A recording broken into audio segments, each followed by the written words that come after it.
1 കൊറിന്തോസ് 12 പരിശുദ്ധാത്മാവിൻ്റെ ദാനങ്ങൾ.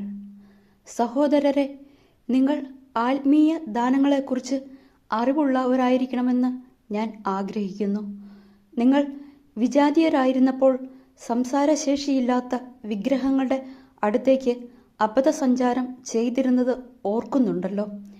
ദൈവാത്മാവ് മുഖേന സംസാരിക്കുന്നവരാരും യേശു ശപിക്കപ്പെട്ടവനാണ് എന്ന് ഒരിക്കലും പറയുകയില്ലെന്നും യേശു കർത്താവാണ് എന്ന് പറയാൻ പരിശുദ്ധാത്മാവ് മുഖേനയല്ലാതെ ആർക്കും സാധിക്കുകയില്ലെന്നും നിങ്ങൾ ഗ്രഹിക്കണമെന്ന് ഞാൻ ആഗ്രഹിക്കുന്നു. ദാനങ്ങളിൽ വൈവിധ്യം ഉണ്ടെങ്കിലും ആത്മാവ് ഒന്നു തന്നെ. ശുശ്രൂഷകളിൽ വൈവിധ്യം ഉണ്ടെങ്കിലും കർത്താവ് ഒന്നു തന്നെ. പ്രവൃത്തികളിൽ വൈവിധ്യം ഉണ്ടെങ്കിലും എല്ലാവർക്കും എല്ലാറ്റിലും പ്രചോദനം നൽകുന്ന ദൈവം ഒന്നു തന്നെ. ഓരോരുത്തരിലും ആത്മാവ് വെളിപ്പെടുന്നത് പൊതു നന്മയ്ക്ക് വേണ്ടിയാണ്. ഒരേ ആത്മാവ് തന്നെ ഒരാൾക്ക് വിവേകത്തിൻ്റെ വചനവും മറ്റൊരാൾക്ക് ജ്ഞാനത്തിൻ്റെ വചനവും നൽകുന്നു.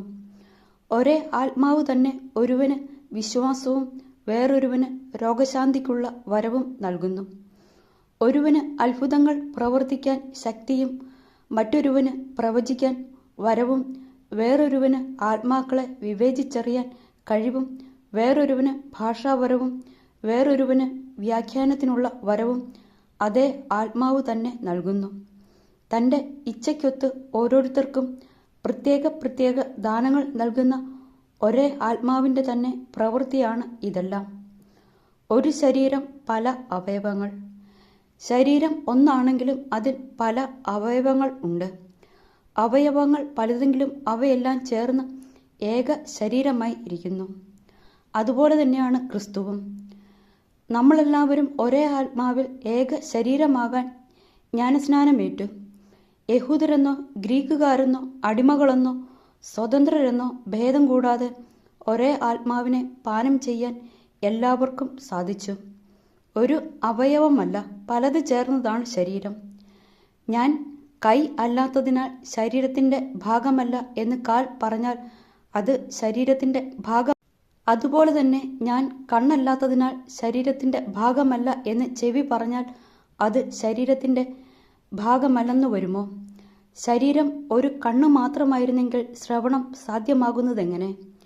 ശരീരം ഒരു ചെവി മാത്രമായിരുന്നെങ്കിൽ ഘ്രാണം സാധ്യമാകുന്നതെങ്ങനെ?